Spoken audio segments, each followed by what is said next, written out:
started recording. I think that it should be recording right now. If it isn't, then tough titty. Oh no, Everyone hates a tough titty. I can't say I've ever had one. Yeah, look at me. I'm a badass Ah, now. Steampunk Berserker, I think that skin's Yeah, named. something like that. Yeah. I And it I gives them a little, it gives each of them a little bio, a little background, like the fucking G.I. Joe cards or I something. noticed that. Yeah, I thought that was cool. This Yeah. map seems neat. Wire Forest is its name. Yeah, I saw that. But I wanted to Huh. mention, right, there was couple bits of news I wanted to tell you now that we've gotten a call together, and the first one's actually gonna date the video, but I don't give a shit. It's only gonna be like a week old by the time this comes out. The they just had, I guess the time there was this NFL had them do like a Super Bowl kickoff conference sort of dealy, which I guess is a sign that wrestling's relevant again. If the NFL is once again ringing up Diddy, like, can you do something for the Super Bowl? But Okay, sure. they advertised for the Super Bowl kickoff whatever thing. Like, oh, it's gonna have, Punk's gonna be there, Pat McAfee's gonna be there, The Rock Yeah, is I gonna read be about there, that. Roman, Cody, It was in Vegas, right? something like that. Yeah, I didn't Yeah. watch it. I was watching movies with the family, Right. like, which I'll get to that in a little bit. Stab. Wait, I have a gun. Oh my god. I got trapped. Of course. Hey, I picked up your pistol. Now I'm dual wielding. Thanks. I'm glad I could be of assistance. Your Only one left. noble sacrifice has done great things for our nation. Guy's right behind you. Oh, I Must know. have slipped right by you. Oh. I just want to get closer to the trader. Oh yeah. Okay, that makes sense. He'll catch up. But He's still on the way. Yeah, go ahead. apparently, what they had was Rock kept saying to Cody, I guess they're at the same press conference table, saying to him, like, hey, I respect you. Your fans are crybabies, and I'm getting sick of them, but I respect you. You and me don't have any beef. Okay, yeah, I read some of that. Go on. And they had at one point in the show, like, Rock apparently kept mentioning, well, now that I'm a proud member of the board. And they had him and Roman come out and do a whole thing on the whole Anoa'i family, and both of them were saying, like, well, really, we're both high chiefs, right? Okay. And he kept saying, yeah, but yeah, Cody's bitching fans. And they had Cody stand up and say, you know what, Rock, I'm sick of you insulting the fans. I'm sick of you doing all this. I'm taking on Roman. Okay, wow. I had not heard that. And Rock stands up and says, okay, Cody, now we have a problem. And he walks up. Nice. He walks up and he slaps him. Who slaps who? Rock slaps Cody? Cody, yeah. And Triple H and Nick Aldis and Seth Rollins and whoever else, like, they get in between. It turns into a pull apart, but nonetheless. So the angle is that Rock and Roman were going to have a little love in, like, we're still family. We'll have a match, but if we give each other a little friendly rub in the middle, and oh. And Cody broke it up, and now Rock's going to be pissed. And Rock is just fully going heel, which is surprising me. Yeah, that's the part that I'd read up to. I did not at the time when I looked it up. Apparently, maybe it hadn't happened yet, or at least not in full. I guess first of all, do you know when this happened, like the time of day? Well, I'm going to assume it was like a half hour ago, because that's when the guys were talking about it. Okay, all right, yeah. Earlier, there must have been something else earlier or something because, or he was on like USA Today or something. That's what I must have read about. And that's where he was first saying like Cody crybabies, and I raised an eyebrow like, wait, this isn't like Rock. Rock will like if this was the Rock that we all know and hate, it would be like, well, the Rock respects the passion of the Cody's biggest and bestest fans, but the Rock needs to save WrestleMania for the Cody. So the Cody's fans should cheer The Rock. That's about what I saw then, because earlier today, well, actually, it started last night. I read last night that there was going to be some kind of press conference at the in Vegas. It was going to be like some big thing where it's like, oh wow, yeah, they're really, kind of putting on a show here, trying to get people interested, whatever. And they said it was going to be on the Pat McAfee show. I don't know who that is, but I guess he's got a podcast. I'm sure you know who he is. He's in wrestling. Yes, yes, he is a former NFL player. He used to be the kicker for the Colts. And he was a huge wrestling fanboy. So he was like, "Hey guys, can I start doing spots on NXT? I'll make me somebody's manager, commentator. Fuck it, I'll do anything. I love wrestling." Cool. And they started doing that, and it started showing like, "Oh, this guy's this guy's a little bit dopey, but he's a lot of fun to have on the show." And so they put him on the main roster as commentator. And like, you can ask me, you can ask Pink, you can ask Gramps, you can ask several of us in the group. All of us, when we first saw Pat, we were like, "Oh, this guy's a dope. Why is he on here? What is this guy's problem? Just have somebody else with Cole." And each of us, after about 3 or 4 weeks of Pat McAfee, went, "Yeah, he's the best." Because Really? even though he's stupid, he loves wrestling and he's so fucking enthusiastic. Well, that's cool. That's always good. And I like, guess even that though must. Yeah. No. Go on. he never sounds intelligent or eloquent, he knows his wrestling and he digs in on putting over the guys that are on screen, but he also knows his history and he puts over the old guys too. Oh, okay. Yeah, that's really cool. Then that was what I read about. I read last night that that was going to happen, and then today I checked again because I'm curious, obviously, to see. I don't watch anymore, but I really want Cody to win. I mean, I've been a fan of Yeah. Cody for years. I mean, you'll probably remember way back in like I don't know if you'll remember this, but back in versus 11 versus 2011, I actually made him champion of my game. He and Jack Swagger traded the belt a few times, and I remember Ted back then said, Cody will never be a star. They gave him a chance. They made him IC champ, and yeah, I don't know if you remember that or not, but he was like, yeah, Cody. He tried whatever, but he's not going to get anywhere. Fans don't like him, or not that fans don't like him, but just that he was a nobody basically. It's like they did what they could, and it didn't really get anyone behind him all that much. So it's like, yeah, they're going to move on. He's never going to be a big star. And I always liked him, other than the fact that he didn't wear knee pads for a while, which kind of made his legs look long and thin and creepy. Other than that, I always dug the guy. And I think so Cody said in an interview he deliberately did that because he knew it made him look weird and that would get him heat. really. Yeah, he said it because I think he directly said, "I didn't wear knee pads because I thought that would get on people's nerves." That's funny. He was unique then. I'll definitely give Yeah. him that, if nothing else. Well, All right, it so looked yeah, old school because the old school guys from like the '60s wouldn't wear knee pads, it's right? very old school. Yeah, before my time. Yeah, classic days of wrestling. And I read then that he was going to have well, actually not even specifically him. I read that Rock was going to be having the Pat McAfee thing. That's all I knew for sure. So I watched, rather I didn't watch. I read a clip today. Read a clip. I read an article talking about the clip, and they said that Rock went out there and he said there's 3 different types of fans of Cody. There's like the fans who like the wrestler. There's the fans who whatever like they like him, but they kind of boo me or whatever. And then there's other ones that are just complete crybabies, and those fans just keep complaining about whatever, like Cody's not going to get his way and so on and so forth. And here's where it was like, okay, all right, things are changing. Rock cut a promo. He said, yeah, to those crybaby fans, I want to say that as they sit there, and this is The Rock, we've complained about him, as they sit there shoving chicken nuggets up their ass, complaining about Cody, I want to say that those fans better shut your mouth and know your role. And it's like, that's it. That's it. He's actually cutting a promo about this. This is going to change. This is not going to be. He would not be cutting a cheesy, typical old school Rock promo unless he was going into Yeah. a work, right? Yeah, like Yeah. he would not talk like that if they were going to push him, and he was going to be like this innocent victim who just everyone hates and he didn't expect it. No, he's. I'm convinced now he's going into this knowing that no, he's going to be, as you said, playing a heel, which And caught me by surprise. I was not expecting that either. Yeah, and it occurs to me now. You know what occurs to me now? What's that? If Rock wants to go back to wrestling to restore his popularity, what was it that Rock got hyper popular for? Being a heel. Yeah, right. Yeah, originally, yeah, people didn't like him because he was like the rah good babyface who was just a goof and he was new and people weren't buying it, and so he bought into the okay, well then fuck you guys, I'm gonna totally be a smarmy dickhead, and that's what made people love him.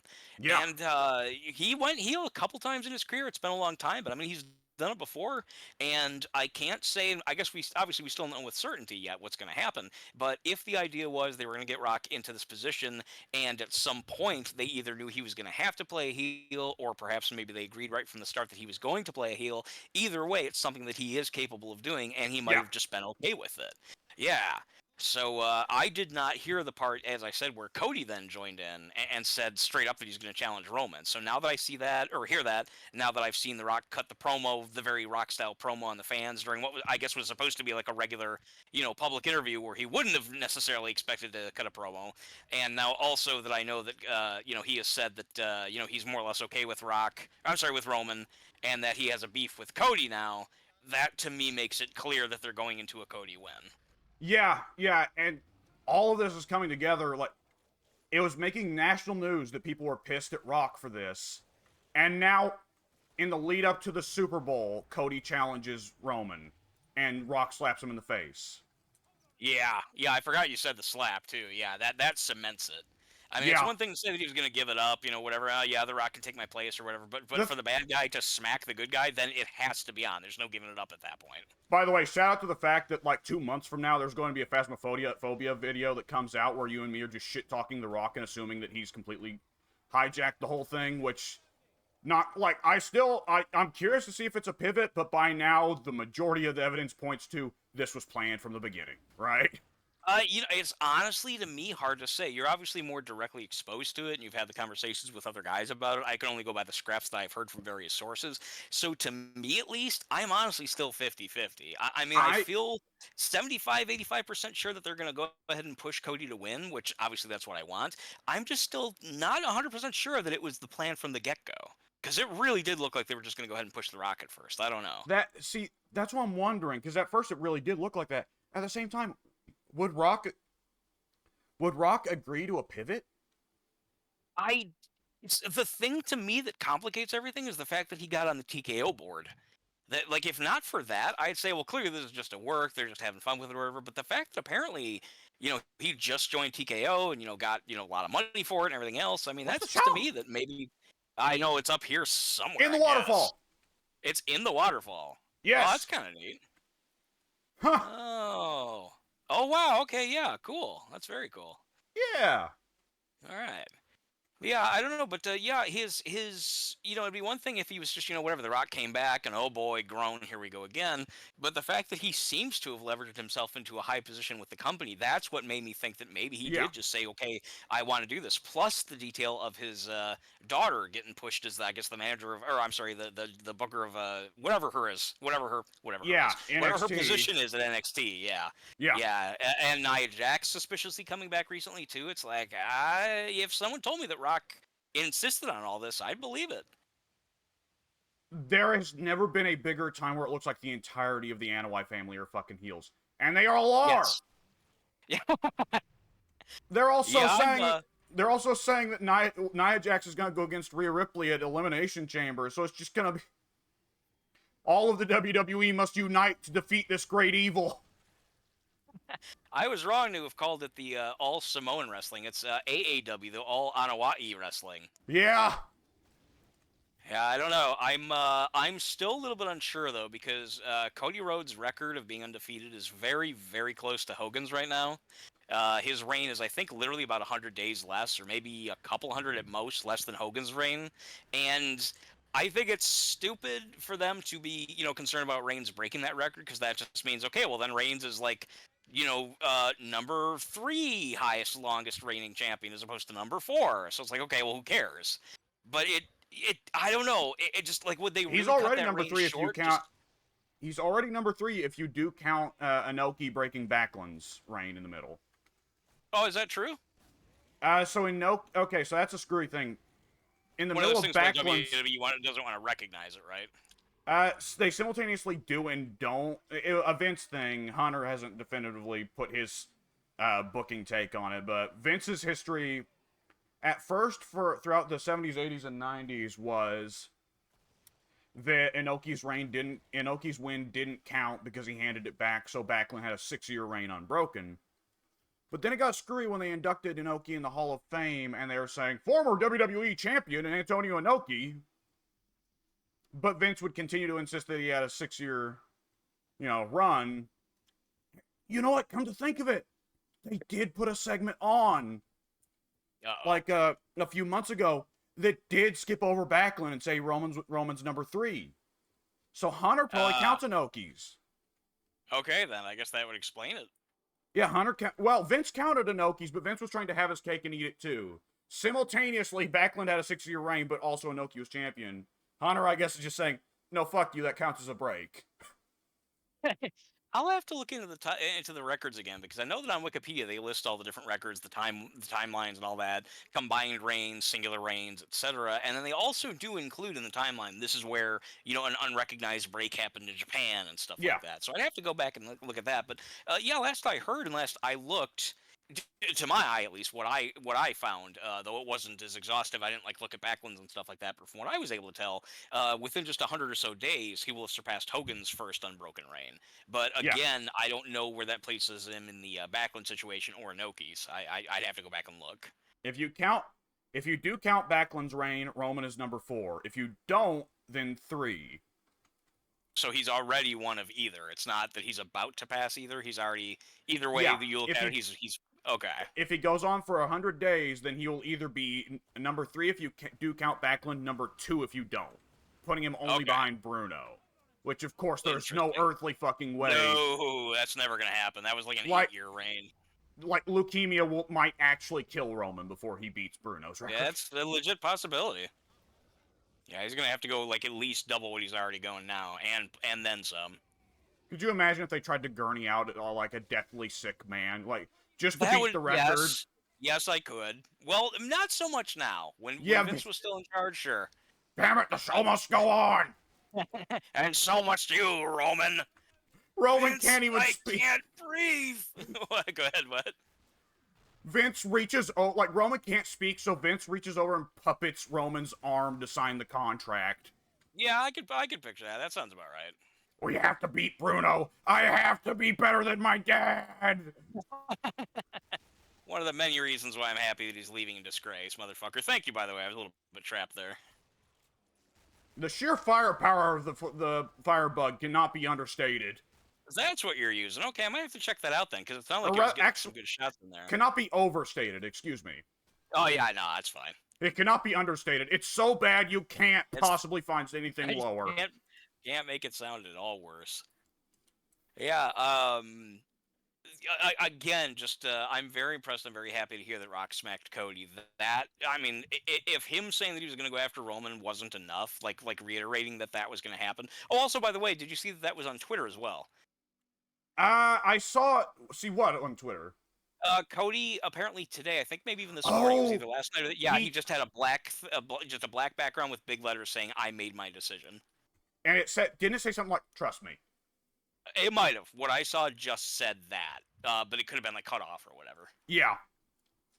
So all that together, I mean, again, even if he just simply said, "Well, no, Rock, screw you, I am going after Reigns," that would have, to me, I would have still been like, okay, well, it sounds like they're going to go with it, but I'm still a little bit iffy. But again, the Rock slap, that is like so completely cemented. Whether or not Cody wins, I don't know, but it is guaranteed now. I mean, I would be astonished. I've been astonished with this company before, but I would be astonished now if at this point Cody was in any way not part of the main event. It would literally just make no sense after this point. Like, I gotta say, you want to talk about throwing everything on a baby face. Yeah. Cody he's got the Rocky 2 story of like, I fought Roman before. I nearly beat him. I came so close, but I was screwed. So I'm coming back for the rematch. And also, world news. Also, most famous wrestler in history has turned heel on me and slapped me. Yeah.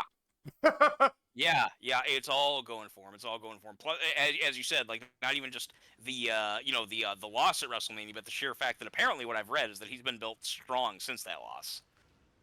Yeah, he beat Brock twice. Oh, twice? Really? Twice. That's very impressive. I mean, I would have to have seen the matches, but honestly, just off the top of my out of hand or whatever, at first blush, I would not have expected him to go over Brock once.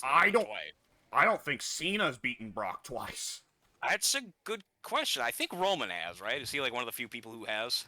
I think Roman and Brock have both beaten each other several times. Yeah, that sounds about right. There was a solid set of years where that was the only thing Vince knew how to book. I've heard that. Yeah, weren't there like 2 WrestleManias that it was just the same main event? Those two, yes. Like I think Rollins stole the first one, right? And then they just had a rematch next year. Yeah, okay. The heist of the century spot. Is that what that was called? When Rollins came in at the last minute there with his cash-in? Yeah, made it a triple threat and pinned. He screwed around. He took advantage and pinned whichever of the 2 men was more hurt. And Michael Cole on commentary shouted, "It's the heist of the century." Oh, okay. So that kind of went down in history as the heist of the century spot. I see. What do the rest of the guys think about all this? Generally varying degrees of hype. Rocky, as usual, is being annoying and saying, "You're all stupid for thinking this was ever a shoot." Now, did he defend that belief originally? Did he originally say that it was He wasn't there to that it- begin with. Ah, okay. He's just saying you were all stupid for believing this was ever a shoot. Also, The Rock has come back to save WrestleMania from all these talentless hacks that are on the roster now. Yeah, that seems like a deliberate troll post. I don't know why he's turned into what he is, but it's weird that, I mean, I've said this before, I never remembered him being that way. He just never was that much of an instigator before, at least not when I saw him. He'd show up like once every month, maybe every couple months even, just to make like a movie post, and it wasn't like a troll movie post. Yeah. So I don't know what happened to him in the meantime, but yeah. What's Ted think of it? Ted is saying, well, for one thing, Ted's just happy Rock's not the one going up there, but Ted's not, Ted, he's rarely ever overwhelmingly hyped, but he's like, yeah, thumbs up, Cool, that's good to know, because again, I think it's funny. And we both know he like, beyond actually disliking him, Ted has an investiture in disliking Cody because he has to be able to say, I told you so, right? He does enjoy doing that. Oh, you and I both love Ted dearly. We also both know no man loves to say, I told you so more than him. It's his favorite phrase. Yeah, oh, really Jesus is. Christ, he's close. Oh, Very boy. Close. My grenade did not work, apparently. Oh, shit. Minigun. Take that grenade, take it. He took it. Oh, the firebug. I forgot. You can tell where the Patriarch is running when he's invisible if he's on fire. That's one of the advantages of having a firebug on your team. Oh, that's super cool. You can't hide, bitch! You're just blasting that fucker. Man, I can't even keep up. As Asuka's theme goes, you can't hide. I'd have to hear it. I don't think I've ever heard it before. I must have in the game, at least, at one point. But a lot of those kind of gel together. Well, she's only had it the last year or so. Oh, okay. Then maybe not. She switched to it when she brought back her clown makeup from Japan. Her literal clown makeup. Oh yeah, I'm not. That's not an insult. I'm not saying like she's. No, literally, her gimmick in Japan was that she was kind of a killer clown, and she brought that back at the Royal Rumble of 2023. Oh! We're doing so much damage. Like, yeah, look at the sheer damage we were doing to him, where he was constantly stopping to heal. Like, oh, because he always does that little kneeling, like, feel his guts. Oh, hang on. That's all right. Had to do this. It's going right past me. I have to just look at it and feel sad. That could all have been mine. Get it while you can, lads. Yeah, he's doing them all. All right. Yeah. Yeah. The 10th thing. I wish I could remember the exact comment, but it really was like this was around the time. I think not. I think it was not too long after. Cody had the. God, was it the match for the IC title? And he had that thing where Big Show was crawling up onto a table to get into the ring. Right? You remember that? Yeah, the Big Show's an idiot finish. Yes, that's right. Yeah. That was for the IC title. Okay, keep going. I'm going to keep my headphones on me, but the cat wants to be let into the litter box, but I can still hear you. Oh, okay, that's fine. I'll have to wait for your response anyway. Just kind of wondering about that whole situation. Oh no, he didn't ready up. That's all right. Lieutenant John H. Davidson diary, 9/9/17. Okay, so this was 6 years ago. Due to London burning down, we had to leave our positions and retreat with the rest of the population. They all hoped to move to the continent, but even after 4 days waiting on the coast, we are still waiting for them to show some signs of life. Some think that the United Kingdom has been put in quarantine, but some are convinced that the infection has already spread overseas. Personally, I'm just sure about one thing. The commodity shortage is becoming serious. Specimens not only chew our flesh and soul, they also kill our lands. Through this arid environment, we are heading to an old pumping station with hopes to resupply our water containers. I smell blood and death. Specimens are close. Here begins our waterworks. It's funny because the game is like so goofy with the dialogue and everything. But when you read all the lore bits, it's actually really dire and saying like the entire population of London has been eviscerated, save for a few dozen people who are armed with teeth. Yeah. That did come across as a little on the dark side. What was it? Right. So about the Cody situation. Yes, that's all very cool. But I wanted to also hit something. So there's been a movie you've been asking me to watch for quite some time, and I saw it today. Oh, good. Which one? Dunkirk. Oh yeah. How would you think of it? I thought it was good. It was good. It's very well made, very tense. It's naturally it's a movie that's built to not really have characters. I mean, there are main Yes, characters it's that not a you character follow. film. Yes, but they don't like get very much dialogue. They don't talk barely at all. Like it's a very dialogue light film. Yes. Pointedly, in the case of at least one character, where it's a major character trait that he doesn't say anything up until a certain point of the film. I think I know who you're talking about. We'll have to. I guess Well, yeah. Probably we'll better call to him the avoid Frog. spoilers in this case. The frog. That works. Yeah, that absolutely works. Yeah, very important scene there with the frog. Yeah. Yeah. Yeah. So it's I caught it.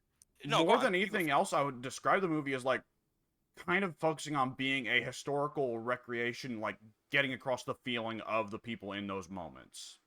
Yeah, that's what Nolan said, actually. He was like, I think he even said that, this is not really a character-based film. This is about the incident itself. This is about the guys, and how horrific it was that they had to wait, facing basically certain death, and how important it was, this movement that, went to rescue them. It was a pretty cool situation. I mean, obviously not for the people that were there. I mean, it made for a good film. When I saw it, I caught it in the theater. I was very excited to watch it, and yeah, in the theater, I was gripped. It was pretty much like a 2-hour suspense scene. It was like Yes. 2 hours of just yeah. There was like no drop in the suspense the entire time you're watching it. I loved And that. Tom I've never Hardy seen a did movie it like not that. long after Fury Road, which is just one big chase scene. I never even really thought of that. You're right. I mean, I knew that he was in both. I happened to catch that in the theater too, and I'm glad I did. But I never really put together that. Yeah, he went from one chase scene to one entire suspense scene. That's pretty Yeah. cool. And Yeah. that movie does feature him in a lot of chases. Yes, it does. Yeah. In Well, I midair, do but mean, still. yeah.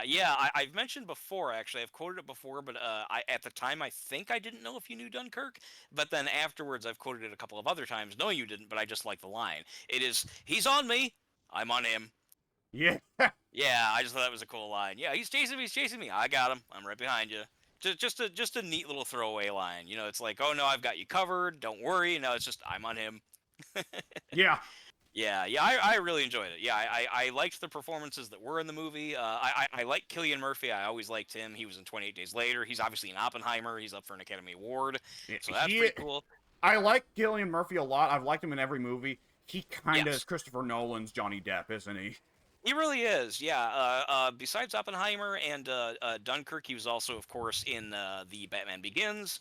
He was in a All brief three of scene the in Dark Batman Knight Rises. movies. Oh, is he? You're right. He had that tiny little scene at the beginning of Dark Knight. I I'm forgot not about wearing that. hockey pads. Hockey match. Yeah. Hockey pads. Hockey- Yeah, I forgot about that.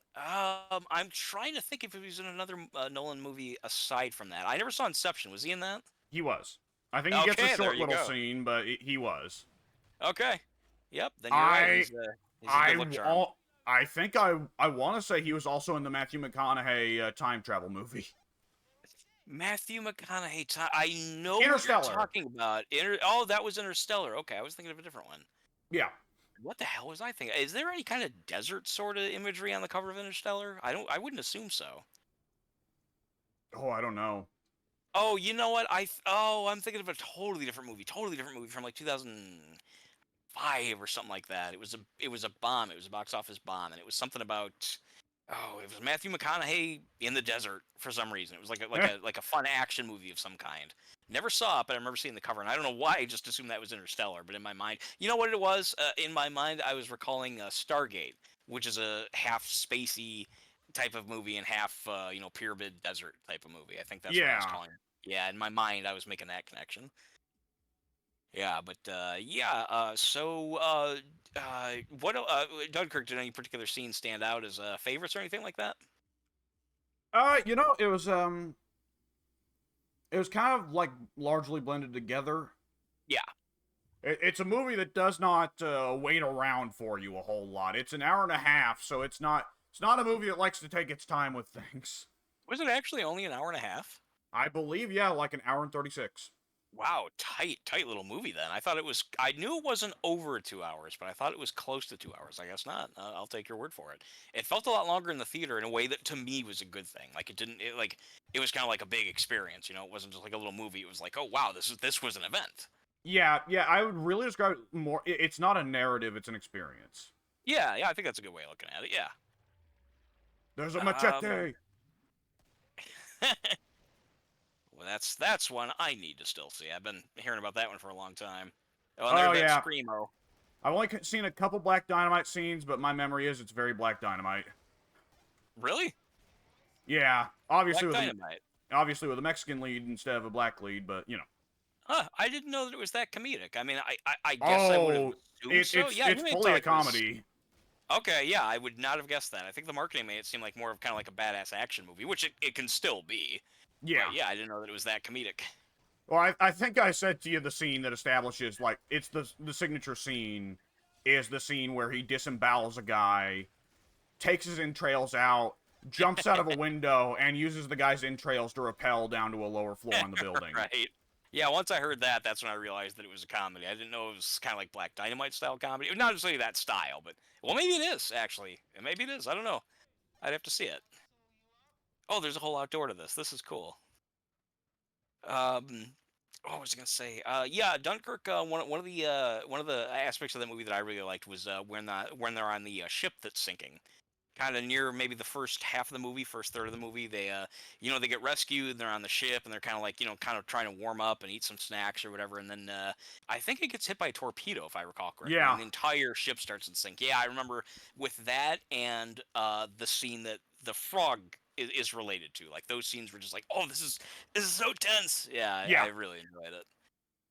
Yeah. Yeah, I was kind of surprised. Old Harry Styles, hot off of a pop career, you'd really think that he would have been like, yeah, give me a role that makes me look like a great, cool guy. And no. Which one was he? Because I remember hearing about him He's a lot the one- before I even knew who he was. He's the one that is trying with the frog. Oh, trying to do the right thing? No, trying to do the wrong thing. The wrong thing. Okay, I gotcha. Okay, wow, yeah, okay. So he's what was he in like One Direction or something like that? Yeah. That is okay. I don't know him from anything else. I just remember that when the movie came out and I was watching it, people said basically the same thing you did. They were like, "Wow, Harry Styles is really good," and I was like, "Who is that good?" Like I Yeah. have no clue who that is. Yeah. Yeah. Oh, that's cool then. Yeah, everyone did a good job. Even the character who let's say he spends a lot of time below decks. You know the character I'm talking about? Ooh. He's a younger character. He's pretty much the entirety of the movie. He's below deck. I don't want to give anything away. Well, does he start off at a dock? Yes, he does. Okay. Yeah. Yes. Yeah, he starts off at a dock and he spends a lot of time under below deck. Even though his role was really small, I thought that he did a really good job. What he needed to portray, I thought was really convincing. I mean, the situation struck me as, well, I mean, it's a little kind of drastic how that played out, but yeah, just the way he acted, I thought was like, wow, that's actually kind of scary. I feel something for that character. Yeah. And everything about it. I definitely really enjoyed Dunkirk. Nominated for Best Picture. I don't think it won anything, but I also don't remember what it went against. I think it was. God, when did that movie come out? 2000. By the by, excited to see Robert Pattinson's Joker. He's gonna fight. Yeah, I saw the deleted scene of that. I don't know yet what to make of it. I'm in the same I don't situation. like the design, but luckily, Yeah. since it's a deleted scene, they can take it back. Yeah, do you think they will? It's happened before. I don't like the I I guess- don't like the weird big monster. They made Joker look like Baraka. In that, Did you see a scene where he was not behind the clouded glass? the scene I saw, he was behind clouded glass. Yeah. Okay, yeah, he did look kind of freakish, but I didn't get enough of the Baraka vibe that you're talking about. But I think I know what you mean. I know you could tell that the makeup was kind of heavy. Yeah. I know it's been said that that guy's a good actor. I've only seen him in one thing. We've recently discussed it, but I can't remember what else he was. He was in something else that was supposed to be really good, and I cannot think. I recognize his face though. Like I know him from somewhere, and I can't place Oh, he's it. definitely unique looking. Yeah, he is. Yeah, he's very unique looking. Yeah, he Him can and stand out Cillian in the Murphy crowd. right next to each other. I was in a movie that I saw at some point. It was Yeah. it was quite a sight. I should see them by because one of them's not handsome and the other one, in my opinion, is. I mean, They are, but they kind of look like the same variety of alien. Just one fits the look a little better. One of them hasn't fully mutated yet. And I'm like, I'm part Irish. How much Irish, I don't know. But That's a funny thought. Yeah, God, it's gonna bug me that I know the actor that we're talking about from something, from some other thing that we haven't discussed. There's some movie he's been in that I know his face from, and I don't know. Like I know him enough that when they said that he was gonna be Joker and then he got cut, I thought, like, really? That's an interesting choice. I wait, wouldn't have gone with him. okay, I have to ask now: is this a bit, or do you not actually remember what movie you've seen him in? No, I know one thing that I've seen him in. We talked about it not too long ago, but there's another Yeah. movie that I believe I've seen him in from like some other time that I think we've never even discussed before, and I cannot place it. Like I know I knew him from something else from a while ago, and I just cannot remember what that other thing would have been. So the odd thing is, the other movie I know him from is Marvel's Eternals, which is generally not a good movie, but he was one of the few good parts of it. Eternals wasn't the one. That was the one that just bombed, right? That was Marvels, wasn't it? Marvel's Eternals, yes, it was like it was effectively like the first big Marvel what the fuck of like well, it wasn't the first Marvel movie that sucked. There's a few that sucked before that, but it was the first Marvel movie. It started the new trend of like, oh, Marvel doesn't know what they're doing anymore. They just suck. This is talking about Eternals or Marvels, or are you saying that they are the same thing? No, no, those are very different. Okay. I like 2 out of the 3 in Marvels. Not Oh, not the main one though. when did Marvels come out? Who was in it? Marvels is the much more recent one, just last year. Big bomb, Oh, that's huge one with bomb. that's Brie Cheese Thief. Larson. Yeah, Yes, Cheese Thief. Yes, yes. Cheese Thief, and then well, Iman Vellani, I know her name, but you probably don't. I don't think I've ever heard of it before. She effectively was a nobody until they cast her as Miss Marvel in the TV show. And then another character who you would know neither the name of the character nor the actress. I definitely would not assume that I knew the name of the character. Excuse me, if she's a modern actress, yeah, I probably wouldn't know her either. Yeah, yeah. The Marvels, I don't know whether or not that movie was good or not. I like Miss Marvel. I like Monica Rambeau. Carol Danvers interested me much more as a character when she was supposed to be bad and we weren't supposed to be in favor of her being bad. Was she even ever supposed to be a female? I'm thinking of Captain Marvel. I don't know if they're the same character or not. So the original Captain Marvel was a alien, Mar-Vell, who was sent to spy on Earth. These names, man. Go on. Go ahead. So the entire Mar-Vell, reason yeah. they even did Mar-Vell was so that they could keep some degree of the Captain Marvel copyright, because otherwise, they'd lose it and that'd be embarrassing. Or at least some part of the claim to it, because there's we have a new friend. But yeah, go on. Because there's also, like, you ever heard of Shazam was called Captain Marvel back in the 40s, so he partially has claim to it. Shazam was also supposed to have been Captain Marvel? I won't get into that, but yeah, that was a whole... probably for the best. But yeah, the original Mar-Vell debuted in, like, the early 70s, and then in the, there was no shop time left. I'm not going to give you any money if you weren't going to be able to buy anything. It was for some? I don't know, but in case that's what he was meaning by swiping at us. But okay. Mar-Vell, famously in the early 80s, they had the storyline, The Death of Captain Marvel, wherein it is discovered that since he earlier had fought a supervillain whose superpower was the projected radiation, he had developed cancer. And I think I've actually told you most of this story before. But yeah, you probably have, and I probably just zoned out. Yeah, you definitely responded to me and, like, remarked on the way it ended, because he gets cancer. They go around asking the other superheroes and the biggest geniuses of the Marvel Universe, like, okay, what do we do about this? And they pretty well all go, we don't know. Okay, and all right, yeah. He slowly gets worse and worse until eventually he is in a hospital bed. Slowly, like, the life signs are going down, the whole deal. And then there's suddenly like a massive jump cut of like he gets teleported away by his old nemesis supervillain Thanos, and Thanos is like, "Haha, did you think I would let you die ignobly to some disease? No, my great nemesis must die the only way he could. No, hold on. My great nemesis should die the only way he could, in a duel one-on-one with me." And they start to jump at each other. The fists are about to collide into faces. It jump cuts to the flat line of in the hospital bed. He just died in his bed. He was having a dream as he died. Oh, yeah, okay. And that was the first ever major Marvel superhero dying. Oh, okay. All right. Interesting. And he has stayed dead since, and the Captain Marvel we know now, played by Cheese Thief, started as his sidekick, Ms. Marvel. And, well, there was a bit of an absence. A bit of an... yeah, okay. Yeah, I guess I can follow that enough, sure. On-the-spot promotion.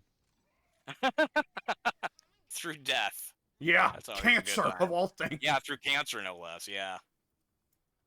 All right. Well then, okay. So so you said you did not see the Marvels movie that bombed. Is that correct? I've not seen that. I might at some point because I like Iman Vellani enough, but yeah. I have heard that it was. I didn't hear that it was terrible. Like if we weed out the people who are like going out of their way to just trash it because it's Marvel and because it's got Cheese Thief, and I don't really care too much for her either. She seems really kind of smug. But regardless of all that, I think if you weed out some of that, yeah, go ahead. I remember when she first started doing it, it got brought up on the Super Best Friends, and Pat said something along the lines of, like, she has a serial addiction to putting her foot in her mouth. Yeah, I've heard others say the same. Yeah. She just seems, the thing that really rubbed me the wrong way, not even necessarily the sentiment, because it could have been kind of okay, the way she phrased it, where it's like, yeah, I don't really need some dude telling me what to do, or telling me how to think, or what's good, it's like, I'm not saying that I hate dudes, or whatever, but yeah, like, I don't need a dude telling me what's good and what's not. It's like, wow, that's kind of arrogant, smug, confrontational. Fuck you, lady. I don't think she's as much of a bitch as Jennifer Lawrence. As hot as I think Jennifer Lawrence is, she's a complete bitch. But there's a lot of sentiment against both of those women, and so when not only Captain Marvel came out, but also the Marvels, people are like, yeah, fuck this. My understanding of the quality of Captain Marvel from people who aren't the type that I'm describing thought that it was okay. Not terrible, but not great at all. They're like, whatever. It is what it is. Like, everything that Iman Vellani as Little Miss Marvel has been involved in has largely consisted of, this isn't very good, but hey, Miss Marvel's here, and Iman Vellani does a good job. She's very passionate for the character. That's always good. What? So is that the woman who you said I wouldn't know her name? Because I don't believe I've heard it before. You've said it today. Iman I'm gonna be Vellani, honest, I can't recall the other chick's name. There are 3 main female characters in the movie, right? Is it 3? Okay. I guess the best way to put it would be the black one, though that doesn't sound great. Well, I mean, one is white, one is black. I mean, I know what you're saying. There have been times I've described, there have been times I've told people that the Green Mile is really good. What? Go ahead. Do you have something? Oliver South was killed by a clot. Oh, by a clot? Oh, that's a creature name, I guess, right? That's the basic zombie. Oh, well, he might have gotten surrounded. It happened to me not too long ago. Yeah, and he was unfortunately spawned way away from the trader, so nobody could give him money for guns.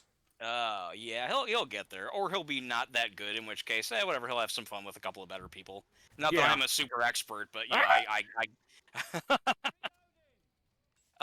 was just gonna say, when you said, the black one trying to, you know how I feel about this. If someone is visually different from another, I personally don't think it's a bad thing to inherently say.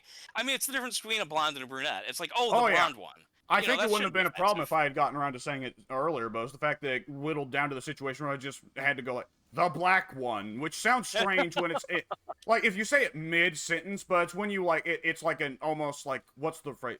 When it's a single, like, sentiment phrase, it sounds stranger, you know? Yes, yeah. Well, one of them was, there was one that was really cool, whatever, and, I don't know, she was some black lady. Yeah, the white chick, the black chick, the yada yada. Right.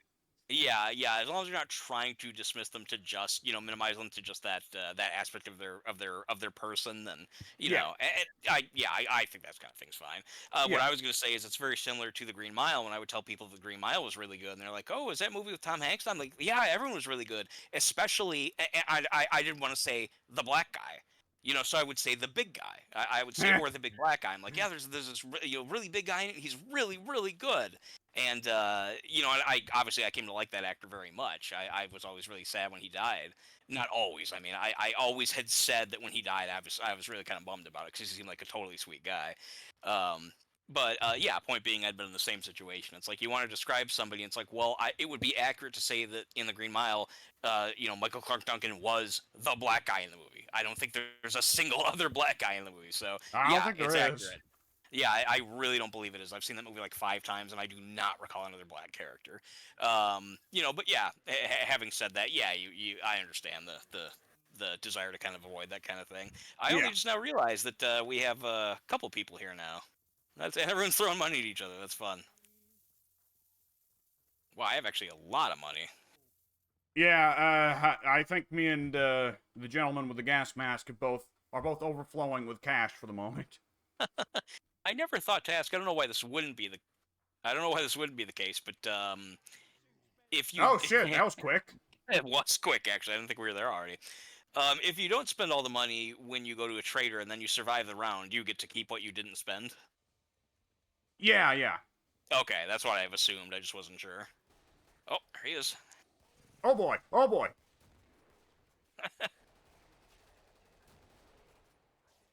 Hmm. Oh man, yeah, the commando can just see the patriarchal is invisible. He just doesn't turn invisible for the commando.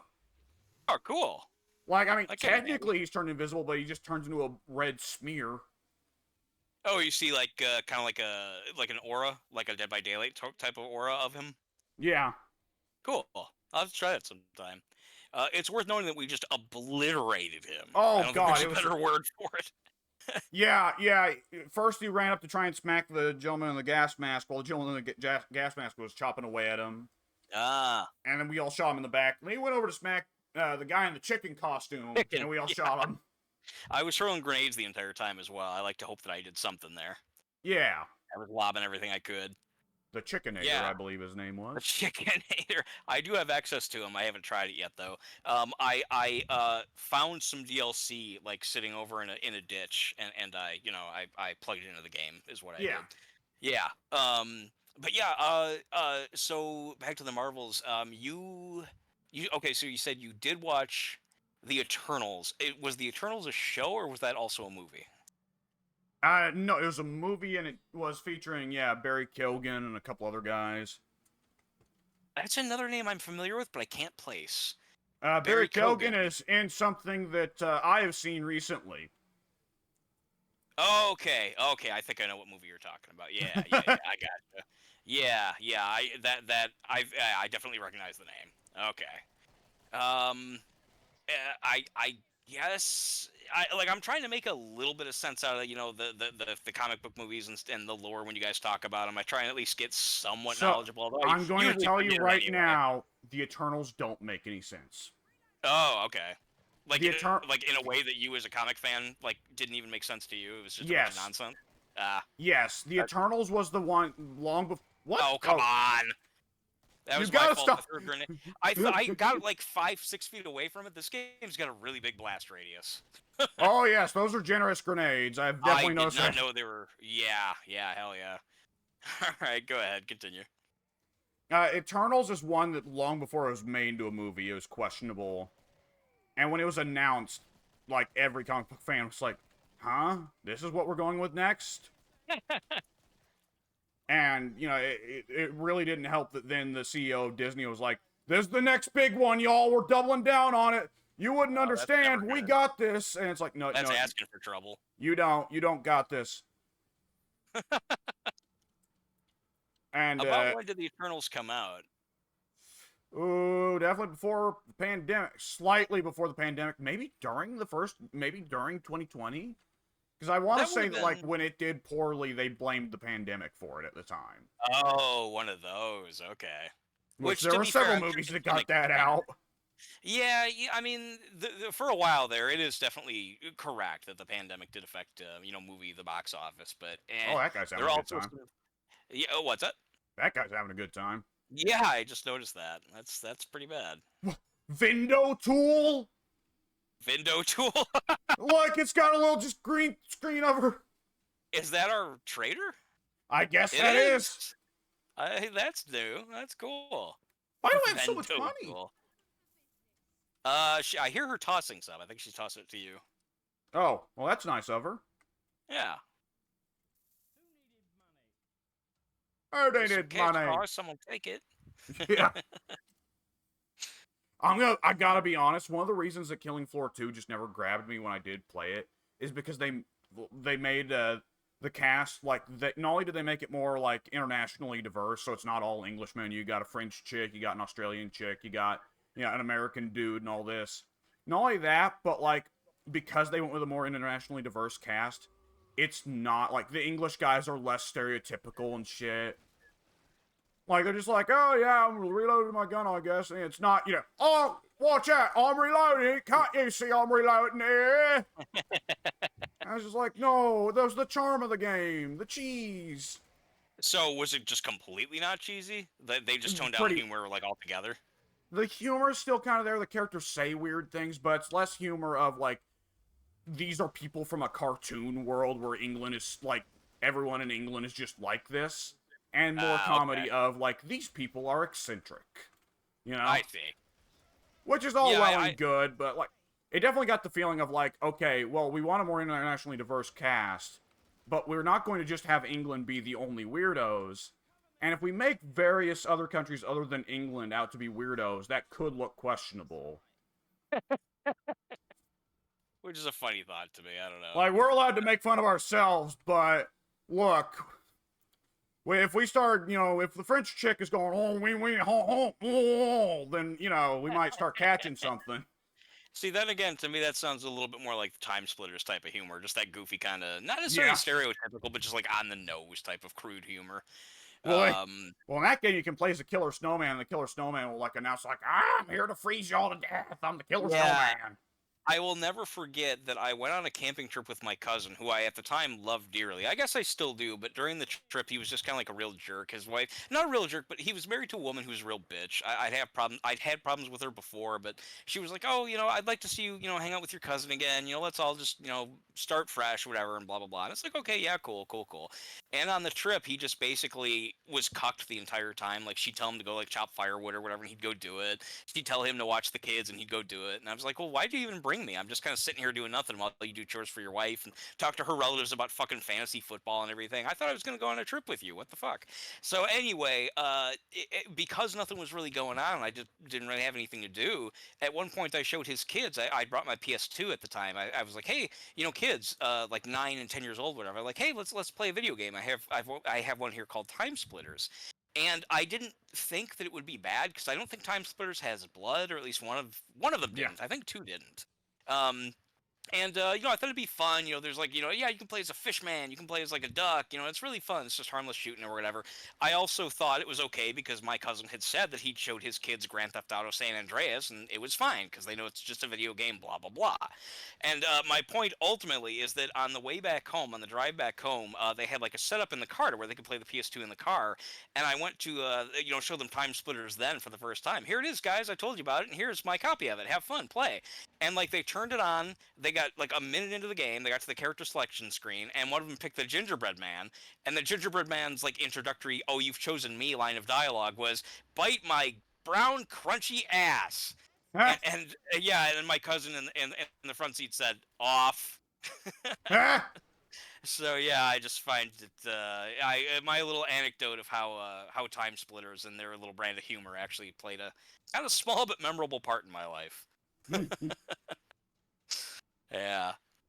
I would have thought that a trip to New York with who was again at the time my best cousin would have been really cool, but nope, it was a really really shitty trip. I did see The Dark Knight on that trip though. That was the highlight. Yeah. On a big screen outdoor theater. The last time I was ever at an outdoor theater. Might even be the last time I ever will. The opening movie was Hitchcock, so that's how I wound up seeing that. Hancock? Hancock. Sorry, yeah, I was thinking of it too. I'm like, wait a minute, was it Hitchcock or Hancock? Yeah, 'Cause they made it. I, Yeah, I was getting mixed up because I was like, well, I know that there was a movie where like Toby Jones played Hitchcock, Alfred yeah, Hitchcock. relatively. Yes. Yeah, fairly new, I think. Yeah, just obviously in this, I'm not trying to make a joke. The cock screws me up. That part of it always just kind of like I know they're two Yeah, different movies. I know which one's which, but yeah, just in my that mind, Hitchcock comes out first. and that is a movie fundamentally about where the cock screws it up, or well, racism towards the cock, I guess. There we go. Now we're rolling. We're rolling in cock.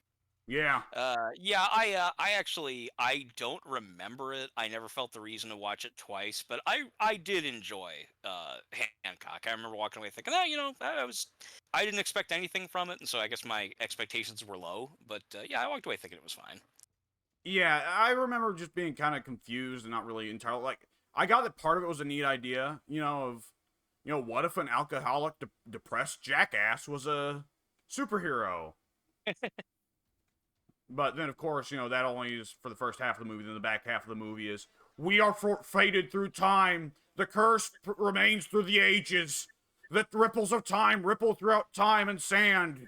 And it's like, okay, well, That's if it was like that, that would probably explain why I don't really remember it. Because some of the scenes that I do remember come in the more like earlier part of the movie, I believe. The part where he's shoving people up other people's asses, yeah. I've forgotten that part though until you told me about it. I do not remember the mental image that accompanies that. Well, it cuts out I'll the have to go watch process. that It only scene. cuts to the result. Yeah, I can't remember that though either. It sounds funny. Like I would have thought that I remember something like that, but I guess I just don't. Because again, my memory's pretty. It's selectively bad. I guess maybe is how I should say it. I have Will to Smith really is either never be funny. focused.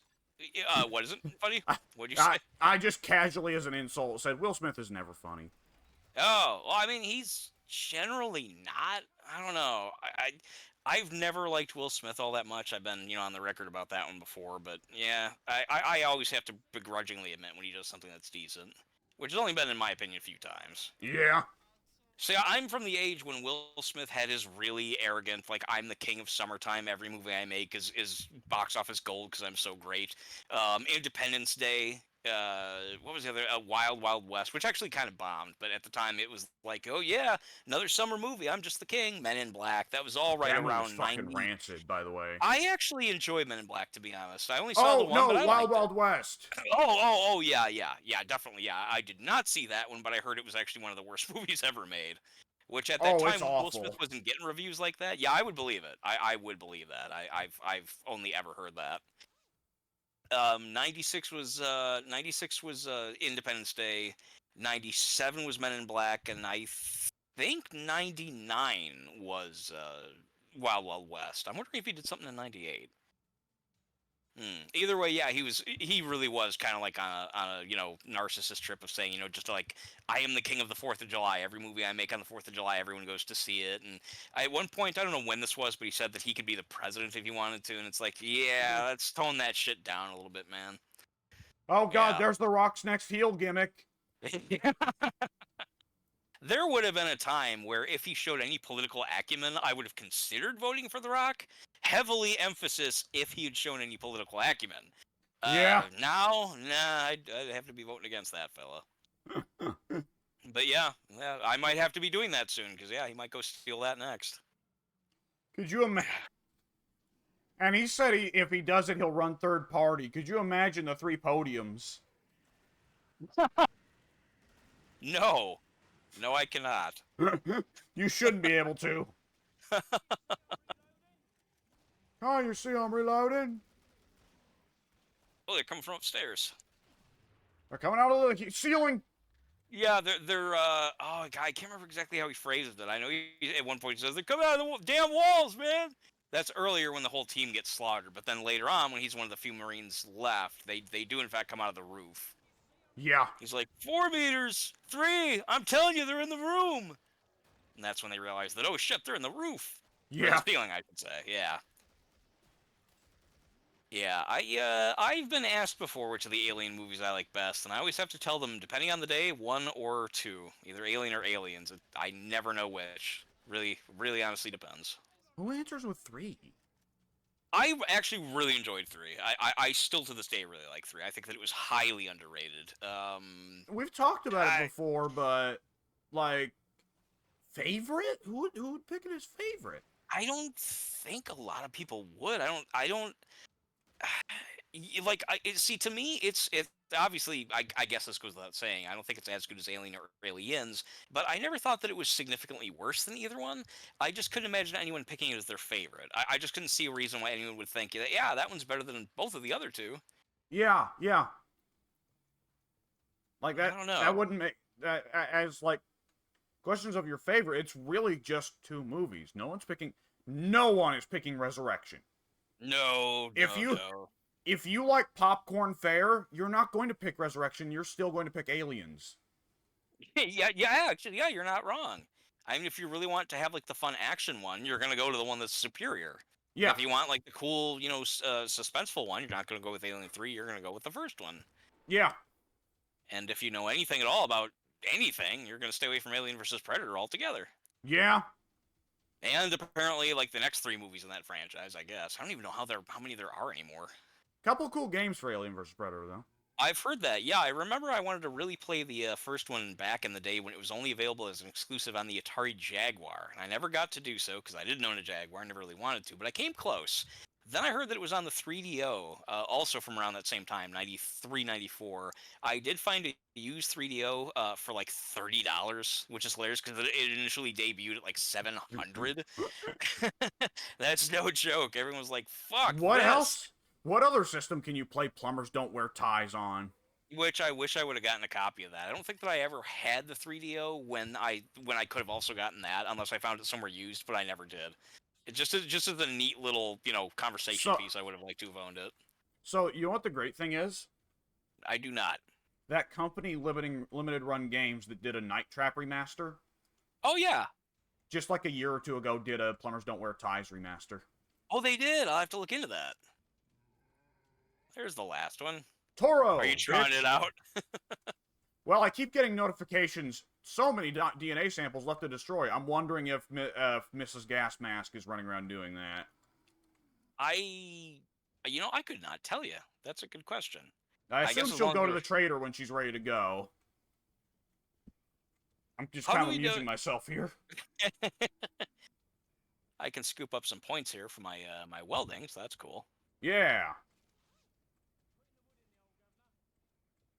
I'm welding this door. I am welding this door. There was a goofy series of animations people would make with Gary's Mod. Like, oh shit, must have been 10, 11, 12 years ago. Maybe 13 years ago. Wait, Where sorry, it I don't want to was interrupt, but she's right around here trying to get in, so I guess we probably better move on. probably want to de-weld that door. Oh. De-weld the door so you can re-weld it. My god. And what I'm shooting at. How do I de-weld it? Whatever the button was you were pressing to turn on the flashlight on your pistol. Oh, okay. Cool, thanks. No Wait, problem. nope, that ain't right. There we. Oh, that ain't right either. How the hell did I do this before? Ah,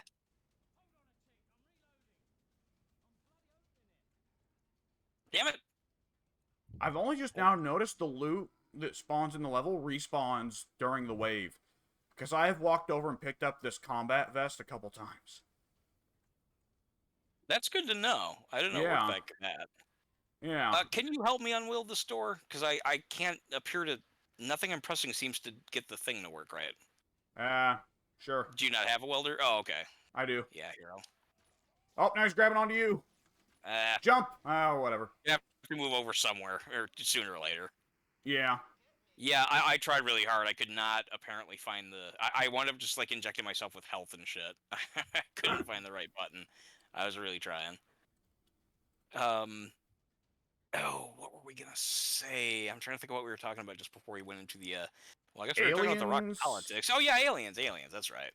Yeah, have you seen all of those? I know you're familiar with them, but have you actually seen them all? Watched them all? I think I mentioned this to you before. I saw Alien and Aliens in one day, and I already knew what Alien 3 and Alien Resurrection were both about. And I decided, you know what? I'm fine never seeing those movies. Oh, okay. I I mean, acknowledge Alien 3 probably has a lot of very cool tension, and I love Charles Dance, but any movie that starts with such an explicit middle finger to the previous movie, pass. but once you know that that happens, though, like a lot of people were really sour with the movie because they didn't know that was going to happen, so that put them in a really dour mood when they went to watch. They were like, as you accurately said, they were like, "Well, that's a big fuck you to the last movie and everything else." But and this is coming from somebody who when I first watched it, I didn't remember the details of Aliens, so to me it was like, oh well, it's fine, whatever, it's a cool movie. My point being that if you watch it, I guess like not really putting that much emphasis on the surprise of knowing how the second one ends and the first one begins, which as you don't because you're already familiar with how it works, I would think that you'd be able to still enjoy it for what it is. That would be my guess. Eh. And it's a really well-made movie. Charles Dance is good in it. He's not like super crazy spectacular or anything, but I mean it's good. Charles S. Dutton is good. It's everything about it is actually really that's pretty bad. good. It's oh, are you Yeah, I thought it was bad. It's fine. why are you not shooting him? I was making a decision about whether or not to use a grenade. I went with a grenade. The grenade worked Oh. admirably. I see. Yeah, I just thought that was more of what you were doing in the last match, just not shooting for the sake of not shooting. Yeah, with a big berserker, that'd be a wise choice. I didn't know what you were getting at. I thought, well, that's kind of crazy there. Don't worry, I have a plan. I'm like that the Grim Reaper dude from the last time we played. I got a plan. Explodes. Like that when I actually was going to bed that night, I was thinking my God, that was a perfectly set up gag for a comedy movie. The fact wasn't that he it? blew himself up the way he did. No, the entire thing of this guy who's running around seemingly highly competent at his job. He goes around, sets up all these pipe bombs and this, that, and another. We see him, he asks from us to donate money to him. We do. He goes into the shop, walks out with a massive rocket launcher, which is absurd for anyone to carry, but especially the Grim fucking Reaper. And all this anticipation of oh, here comes the boss, let's watch it happen. Boom! Big cloud of smoke notification. Crusader has died. I mean, I literally just could see a big white cloud of explosion, and then just the guy wasn't there anymore. It was dude, instant. We witnessed a Wile E. Coyote bit. It felt that way, yeah. And I can only assume that he did that on purpose. Either way is funny. If he meant to do it, good job. If he didn't, that's just hilarious. Yeah. I don't think he came back after that, did he? No! That's good stuff. Oh, boy. Yeah. But yeah, talking about Alien Resurrection, that is a movie that I gave a fair chance to because at that point, having liked Alien 3 quite a bit, I didn't really have any reason to doubt the series. Other than I did think that it should have ended with Alien 3. I thought, because I enjoyed it, I wasn't thinking long term, well, people are going to be upset with this. They're going to want a different kind of ending, whatever. I was satisfied with how it ended. I thought that it was dramatic. I thought that it was wow, that's holy shit, the series is closed. Wow.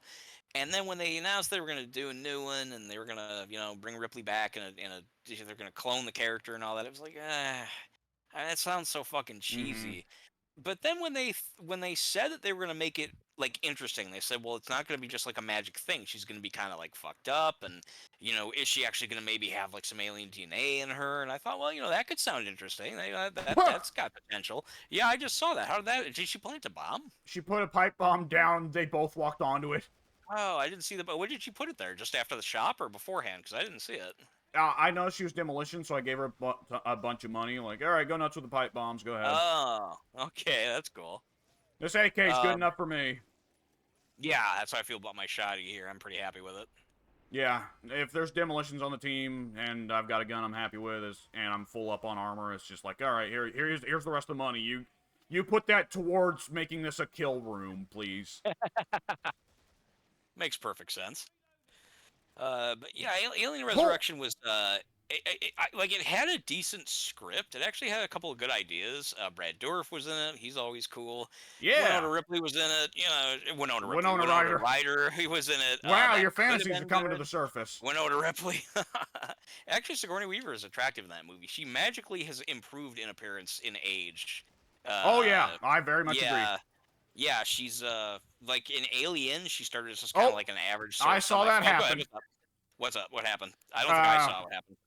she got surrounded and she was like, fuck it, and she threw a grenade on, like, she was not able to take on the sheer quantity of people that she was facing, so she just went, fuck it, I'm taking them with me! Oh, she pulled a Vasquez. Nice. I like it. Yeah. You If always you're were gonna an go, you might as asshole. well. What? What'd you say? Because we're. Oh yeah. Good reference. I like it. Yeah, in Alien, the original Sigourney Weaver, I think looked kind of just like an average frumpy woman. Like she wasn't ugly or anything like that. She just looked like whatever, just an average person. Aliens, I actually thought she looked the worst. I don't think that kind of short curly hair looked good on her, but I'm biased against short curly hair, so whatever. Alien 3, I actually thought she was kind of pretty bald, which surprised me. It was like, wow, that's her facial features are nice and they're highlighted by the lack of hair. Yeah. Then in Alien Resurrection, she got the long hair and it was straight, and she was kind of sultry, and it was like, yeah, this is okay. And then finally, she was in Heartbreakers with Jennifer Love Hewitt, and also Galaxy Quest, I think, right around the same time. And yeah, I was okay with that. But Alien Resurrection is a film. It had it. I've talked with my cousin about this, and he did not like Alien 3. He actually more or less hated it. Not the same cousin I described earlier on the camping trip, but a different cousin. He hates Alien 3. I hate Resurrection, and we came to the agreement that Alien 3 was a really Why? good movie. Yeah, I thought that was actually kind of funny, just to make a splash. My cousin felt that Alien 3, we came to the agreement that Alien 3 was a good movie in need of a good script, and Alien Resurrection was a good script in need of a good movie. If that makes Yeah, any so sense. let's put Joss Whedon on Alien 3 and it'll suck ass, and then let's put David Fincher on Alien Resurrection, it'll be great. And that's what I think is so interesting is being that was his first movie. I thought that he really made a stamp for what his directorial style would be, and I loved that. And I at the very least, I'm just glad that Hollywood still gave him a chance. He made some really, really good movies since then. Yeah, he's a funny case where, like, there's a lot of directors out there for whom their very first work is pretty good. Tarantino, Reservoir Dogs, arguably one of his best. Yeah. Then there's, like, Spielberg's first movie is like nobody even remembers it. Fincher, I think. I actually do, strangely enough, just to not to undermine your point, but just to make What my was own. it? Duel. It was Duel. It was a made-for-TV movie, and it's really good. It's actually really good. That'd have been his days where he was like, he had just. Was he still working under his, or had he just finished working under, son of a bitch. Death Race 2000 guy. Son of a bitch. The director? I don't know. No, the producer, the famous producer that was really famous for being very economic, very fiscally wise. Oh, Corman, Roger Corman. Yeah, Spielberg started under Corman. I don't think I knew that. Yeah, and he always credited with Corman with teaching him how to keep budgets under control. Oh, okay, yeah, I've heard that from a lot of directors, actually. James Cameron said the same thing. Oh, here he is. Fucker. Yeah. Wow. What, did she hit him? I mean, I know at one point it was a variety of explosives, among other things. Nice work. Dosh! More dosh. Yeah, Duel was a made-for-TV movie in, I think, 1973, I believe. Do you know what it's about? Are you familiar with it? No. It's really good. It's the story of like this nerdy guy who's I can't remember. He's like driving home. He's like on a job trip, something like that. Just some guy out in like let's say Arizona, Nevada, somewhere around there, kind of like sort of semi-desert. And he basically a semi truck comes around wanting to pass him, and he's like, whatever, go around. And I can't remember exactly what sets it off, but the semi truck driver like gets pissed and tries to cut him off. And the whole rest of the movie is this unseen semi-truck driver trying to completely kill this driver who's just trying to drive away and get away from him. It's a whole movie is just like there's all these little moments where he like pulls off. He tries to go to a diner and call the cops, and he's in a phone booth, and the semi driver tries to kill him in the phone booth. It's really, really good. That's an underdone variety premise of I have run into a complete stranger. He doesn't know me from fucking Adam. I have done a mild thing to piss him off, and he is now out for my guts. He wants me to die. Yes. Take that concept, put one guy in a little car and the other guy in an 18-wheeler, and you have Duel. So, have you ever heard the story of the Joker's debut episode of Batman the Animated Series, the one that everybody loves with Mark Hamill's Joker? I would assume that one of you guys, at least on the forum, has probably at some point told me about it. But if so, my memory being what it is, I could not say. So, the episode that Mark Hamill's Joker debuts in is an episode titled "The Joker's Best Friend." Okay. Wherein a guy, there is this like salary man that is just kind of like, he's kind of overweight. He doesn't get along too well with his wife. He complains about his kids, yada yada. Cat, are you pissing on my foot? Is she okay? Is everything good? What is going on? Hang on. That's fine. I can't hang on, but by all means, do whatever you need to do. Hang on, let me turn on the flashlight. I can't tell if that was just her feet, her fur rubbing against tickling my foot, or if that was the tickle of liquid running on my foot. I hope not. Poor little critter. Well, I just let her in from what I thought was the litter box, so I'd be astounded if she waited all that. No, okay. Okay, that was just her belly hair, because she's got her primordial pouch doesn't come back in properly, so it was the fur on her primordial pouch tickling my foot, and I thought it was a liquid. Okay. Yeah, I can understand that. You just felt like kind of the gentle brush. Yeah, I was a little bit worried, because it was also warm, naturally, underneath her primordial pouch. Sure. But yeah, the Joker's... Yeah, a guy... an unimpressive salary man with a mediocre life gets a little bit sick of everybody pushing him around, so he's up in traffic against some asshole, and he's like, you know what, fuck it, I'm not taking it today. And he starts running the guy off the road, and the car comes close, and he gets to see who's driving the car. It's the Joker. Okay. So the Joker tracks him down, and later that night... kidnaps him, drags him into the woods, and says, hey, so I didn't appreciate that. So I'll tell you what, I'm not gonna kill you tonight, but I'm gonna keep track of you. And someday, I'm gonna come calling. And when I call, you pick up the phone, and you do what I want. Interesting. And the episode focuses on this guy living the next several years in fucking existential agony, knowing that and eventually when he, of course, does get called upon, and the drama that ensues there. I won't spoil the rest of it, because it has some really fun twists, but it's really a really fun concept of just a random guy happens to piss off the Joker. What happens? Yeah. I could definitely see that as being cool. It sounds, I mean, I'm sure it's a little different, or at least I would assume it's a little different when you're watching the actual animation. But hearing about the writing of that show, like everyone I've heard from some of my own relatives to you guys on the forum, have made it sound like that was a really, really well-written show. Yes. Yes, the animation was also generally quite good. Very, well, it was fantastic, famously in parts. Of course, famous for being special because rather than being drawn on white paper, as most animation is, it was painted onto black construction paper, I think. Oh. So where ordinarily you have to take a white piece of paper and add in darker colors, they had to go the opposite. They had to lighten black. And it really lends the whole series the gothic aesthetic that, to me, is the strongest. Like, I love The Dark Knight. I love The Batman, and I think The Batman did a really good job of trying to make a modern aesthetic Batman still be as gothic as they could get away with. But I do miss a little bit of that gothic aesthetic of, like, Gotham being this horrible industrial hellscape with smoke and fog everywhere, you know? Yeah. Like, I think Tim Burton had the best Gotham City. I don't think he had the best Batman or the best villains, but he had the best Gotham City, you know, in terms of looks. Yeah, he's one of those directors who I think less so as time went on. I generally think that he got a lot less, capable. And maybe not capable. I thought that he just got a lot worse Up as his a director. own ass. Yeah, I mean, either that or just Johnny Depp's. I don't know what changed, but for me, evidently honestly, not his wife's though. Ex-wife. Yeah. Oh, ouch. But got him. Yeah, that's not wrong. Yeah, I don't know.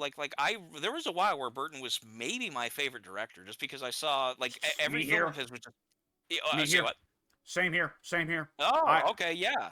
Like, even in spite of the fact that I've seen several Burton movies I've hated, I fucking could not stand, what was it, Darkness or whatever he made?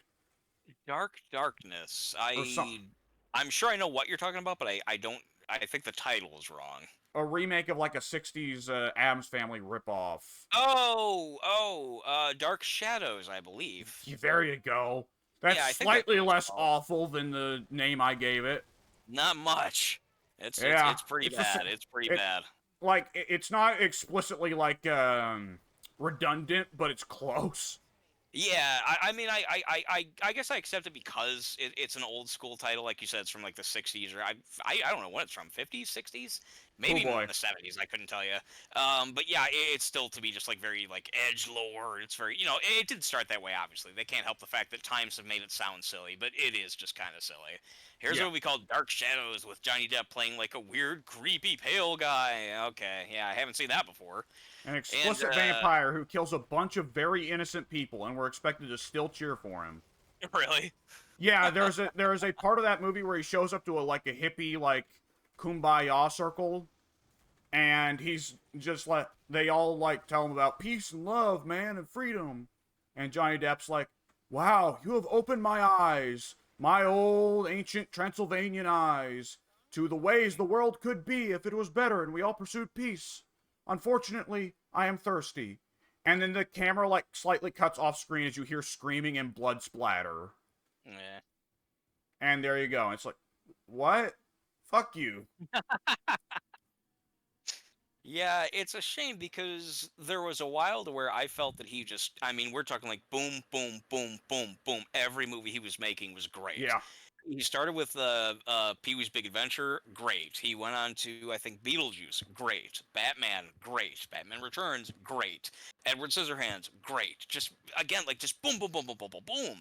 And right around the time, Ed Wood, it took me a long time to eventually see it, but wow, that was a great movie. Um, he first got his real kind of just like big bomb critically and financially with Mars Attacks, and that was '96. That He movie still continued seems to. charming in a stupid way. Yeah, I only saw it once, and I kind of hated it, but I have heard that I mean, like I think part of it was what I expected. I didn't think it was be as dorky as it was. Go ahead. I my understanding of the movie is it is a movie that entirely consists of stupid CG aliens killing a bunch of famous celebrities. Pretty much, yeah. There Honestly, you I think go. it was the That's celebrity what I would be thing. looking for if I watched it. So Well, that's just it. Yeah, I mean, it's based on an actual card series from I think the '50s or '60s. Again, I'm not sure about the exact decade, but it's based on a card series. The character design was on point. The card series was about just Martians running around and killing people. So like that was all fine. Like the concept was good and everything like that, but it did seem like too. I don't know, like too self-aware, too hammy, like too yeah. consciously like cheesy. There was something about just the tone of it I didn't quite like. It was supposed to be comedy, and it was, but there was just something about the execution that I felt was just too corny to get behind. I guess I don't know. It was publicly, disowned. Basically, not disowned. That would suggest that Burton disowned it. He didn't. Just basically, the critics reviled it. It didn't make a whole lot of money, and it was kind of like his big first stumble. And then he kind of picked up a little bit after that. He made Sleepy Hollow, which I didn't love, but it was good. I like Sleepy Hollow. Sleepy Um, Hollow, if anything else, is good because it takes a story that a lot of people just think of casually as a bit of a dopey old school story you'd see in elementary school, and it makes it really creepy. yeah, it was very, very atmospheric. It was really good. I thought it was especially inspired that he got Christopher Walken to play the Headless Horseman. I thought that was great. And only Um, one scene, but he's great in it. I think a total of two. I think only two. They have like a flashback at the beginning, and then he shows up at the end, and that's Yeah. about it. Yeah, where you actually see his head, at least. Yeah, and the Um, tree full of blood and guts. Ugh. Yes. Yeah, I remember when Depp said that he like first walks. When he first did the scene where he like has to reach into the tree and it splatters him with blood or something like that. At the time, I thought it was quaint when Depp said behind the scenes he was like, "Yeah, Tim Burton likes to hire me for movies and put all kinds of like ghastly stuff on my face." And at the time, he'd only been in like two, Tim Burton movies, and I thought, "Oh, that's kind of cute. That's funny." And now, it got to the point where he did that like 10 more times in increasingly worse movies. So I was kind of that lost, that comment lost a little bit of the initial charm. But yeah, Mars Attacks was '96, Sleepy Hollow was '99. I don't remember what he was doing between like 2000 and 2003, four, but it was 2005 that he made Wonka, and I'm alone in really kind of hating that movie. To me, that's when he You're jumped the not shark. alone. You're certainly not alone in disliking or hating it in the wider culture. I don't think many in our group have really spoke to it other than probably Gramps. Like, I liked that movie fairly well, but it's the version I grew up with, and I've never seen the Gene Wilder version. But You still have never? I still have never, no. And, like, Okay. I've seen enough scenes of the Wilder's version to know that, like, that's an entirely different interpretation of the character. Yeah. Oh yeah. Yeah, even if I take away personal preference, personal bias, I would say that Wilder's character, objectively speaking, is more enigmatically malicious, Yeah, whereas Depp's character is more weirdly childlike. yeah. Yeah, and to each their own. Some could like one and not the other, and that's fine. I just, even though I didn't love, I have come to love Willy Wonka and the Charlie and the Charlie Factory. Willy Wonka and the Charlie Factory. Man, let your mind go with that one. There's so many of them. The Charlies have overrun the countryside. Lock your doors. Barricade the windows. They're coming over the hills. Charlie's in, yeah. I hear that he makes Charlie's in that factory. You don't want to go in there. People go in there and they never come out.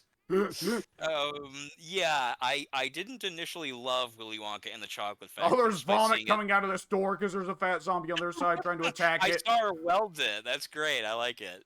Yeah, there's just puke coming out of the door. I'll help. Yeah, I'll cover you too. Some free points here. Yeah, even though I didn't love the movie growing up, I did like it. I saw it several times, and I thought it was a really fun movie. I've liked it more and more and more as an adult. I appreciate, like, the cynicism of it. I appreciate, some of the lines that I wouldn't have liked as much as a kid, that kind of thing. Yeah. But even though I didn't grow up loving it, when I saw, Willy Wonka and the Chocolate Factory, the Johnny Depp one, I'm sorry, Charlie and the Chocolate Factory, the Johnny Depp one, I didn't really have any reason to go in thinking it would be bad. I wasn't yet tired of the Johnny Depp, Tim Burton love affair or whatever. It's just when it came out, I thought it was so just bland, uninspired. I thought that, like, the actors were good. I thought that, like, it was executed. Christopher Lee's in it.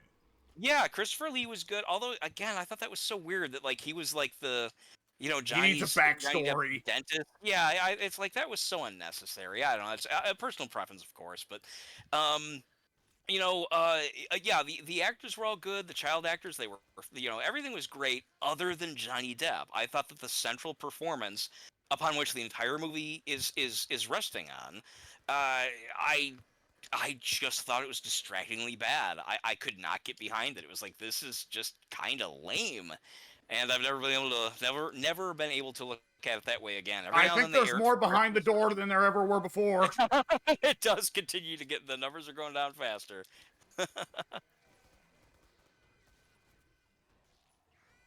Good Lord. Whatever comes through that door, hold your posts. Holy God! Grenade! Grenade! Grenade!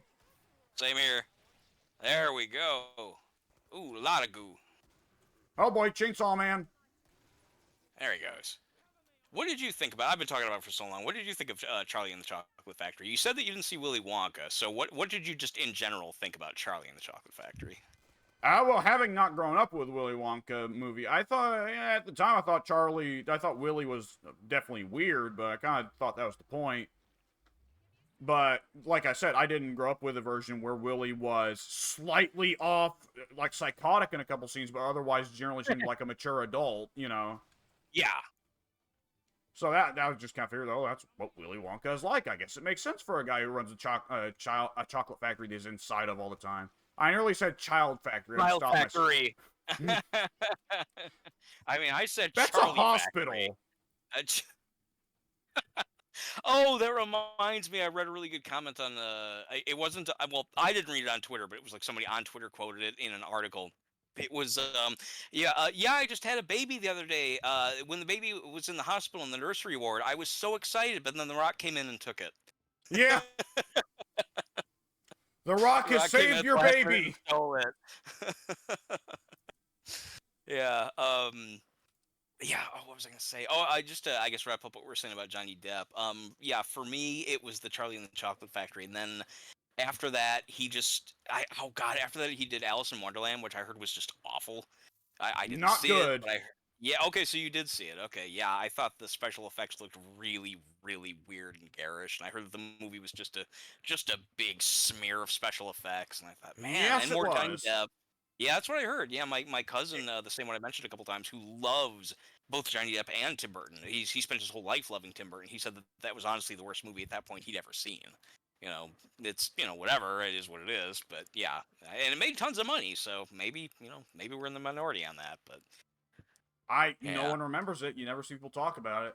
Yeah, and the second one bombed. They made a second one that I think also still had Johnny Depp, if I recall correctly, and everyone I guess learned the lesson the first time around. Yeah, no, it was like it's worth noting. Like, okay, well, Alice in Wonderland is supposed to be a bit trippy, supposed to be weird. Okay, a big special effects would make sense. But like the movie was just kind of ugly, and not in a willfully trying to be ugly kind of way. Yes, that is exactly the sense of it that I got. I just saw the trailer. I didn't see it in the in the theaters or anything like that. I've never seen any of it other than the trailer, and I just thought, I mean, the effects were just so they were so shiny, they were so obvious, they were so ugly.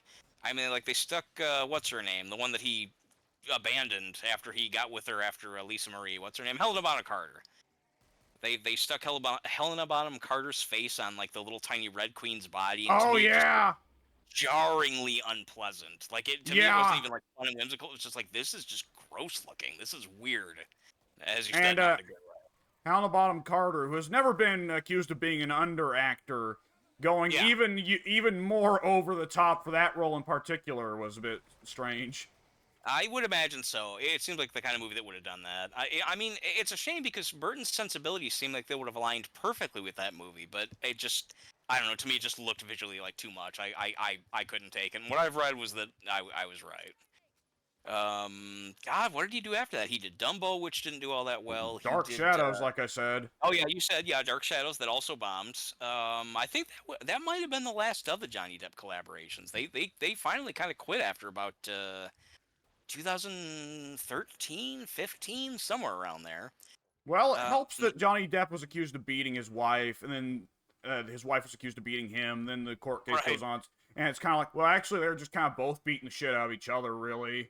I like the fact that they just had a literal sanctioned boxing match. At a certain point, it sounded like they were having a sanctioned fucking bottle throwing match. It did. Yes, it did. Yeah. I guess that's probably when it all came down. I think that a lot of people sort of walked away from Depp after that happened. Yeah. Um, I only saw clips of the Amber Heard trial, but it seemed like she didn't do herself any favors for that. Then again, I never knew anything about Amber Heard before that either. I don't know if she's a good actor. Whoa, how'd that happen? Okay, I think I was de-welding while you two were Oh, welding. that might have been it actually. Okay, the doors apparently respawn between waves. Good to know. Oh, yeah, I never knew that. In fact, I thought that we did something to Holy prevent Jesus that. God. No pun intended. Oh, this is really, really nice looking. I like it. There's something really attractive about seeing everything gold. There's money shoots up there. I saw that. Yeah, it looked like it was actually like coins coming out or something like that. Very cool. Yeah, yeah, gold coins. I like it. This is neat. Well, in that case, here you go. Oh, okay. I might actually be able to use that. Can I? Oh, sadly, I can't. Not unless I. Oh, yeah, they won't let you sell your pistols, which I guess makes sense. If I could, Yeah. I'd buy another shotgun. But yeah, it's all right. Can I sell the clothes I'm wearing? I don't know though. Now I like my clothes. I'm not just generic commando man. Yeah. Your character's still got a good look. If you're That's nude, actually you one of kind the of blend in with the monsters, really. Did you say if you're nude you would, or that Yeah. I do? Oh yeah, If you- yeah. If you're a nude, you would blend in with the monsters, because, yeah, a bunch of naked fuckers running at us. That's what we should do. One of us should be strategic and blend in with the monsters. Yep. Become one of them, and then yeah, and then trick them in the end. Yeah, hopefully trick them. Hopefully it's not just like, well, now I'm one of them. I'm going to eat you. Yeah, I look like them. I decided to buddy up with them, and now I can't help but just want to eat human flesh. Wasn't that when they had the zombie episodes of Simpsons? Wasn't that Barney's deal? Was he just like joined the zombies and he started eating people too? I think so. If I recall correctly, and I might be wrong about this. I think one of the Simpsons characters, who may very well have been Barney, was found like eating. Oh no, I've got the joke in reverse. Actually, I'm thinking of a different episode where, and I think you and I have talked about it, where it's a Halloween episode, and Homer winds up killing Smithers, and they're like, "Oh, I didn't know Smithers was a zombie or something like that," and he was like, "He Yeah, was." Yeah, yeah, that's a yeah. classic bit. But I want to say there was, yeah, it was some other bit. I think it's when Homer's running through the high school shooting zombies with a shotgun. Take that, zombie Einstein. Take Oh that, right, right. zombie Shakespeare. Is this the end of zombie Shakespeare? And he at one point, like, he runs into, like, there's a shot of a mouth eating a human arm, and Homer's about to shoot, but then he sees that it's Barney, and Homer goes, "Barney, you've joined the zombie. You're eating human flesh, but you're not a zombie." And Barney was just like, more or less, like, winning home, winning Rome, whatever, fuck it. Barney Yeah, will when be in drunk Rome. enough to say home, but nonetheless. What's your excuse, drunkie? Yeah, there you go. You know, I wish I had that excuse. I thought you were gonna say, I wish I had a drink. I was gonna say, I didn't know that you were a big heavy drinker. Wow. Man. What was I gonna say? I didn't matter. I didn't have anything important to say anyway. I make myself a beast to rid myself the pain of being a man. Is that a quote from something? It's a paraphrasing of Samuel Johnson. What's the original quote? Do you recall? I paraphrased it because I was having trouble remembering how it was phrased. Ah, Because the way I was remembering it, he says man twice, which is not correct. I know he doesn't say man twice. That's incredibly inelegant. That sounded a little bit weird, I suppose. Man, man, man, man, man. Is there? I can only assume there would be somewhere. Is there a comic book character named Man Man? There has to be. I know, right? Yeah, there has to be. You'd think. Earlier I you know. were talking about. No, go ahead. So Marvel used to, they would have every now and then, like, specials for some of the comics, and it would be giant-size X-Men. And the gimmick would be, instead, a usual comic is 30 pages. This is going to be a 90-page comic. It's going to be a big comic telling a big story. So they did, inevitably at one point, do giant-sized Man-Thing. That sounds so cheesy. They did. I don't think they knew what they were doing at the time, because Man-Thing was a pre-existing character. Oh, okay. I thought that was them just creating a new character. Nope. There was a pre-existing character, Man-Thing, and he got a giant-sized story, and it was giant-sized Man-Thing. Giant-sized Man-Thing. Uh, Comics. I don't know, like the superhero stuff. Oh, no! In particular. Yeah. Oh, he's right there. Wow. This might not last long. She had an aneurysm. Oh, she did. Oh, I thought you were talking about how close the guy was. Well,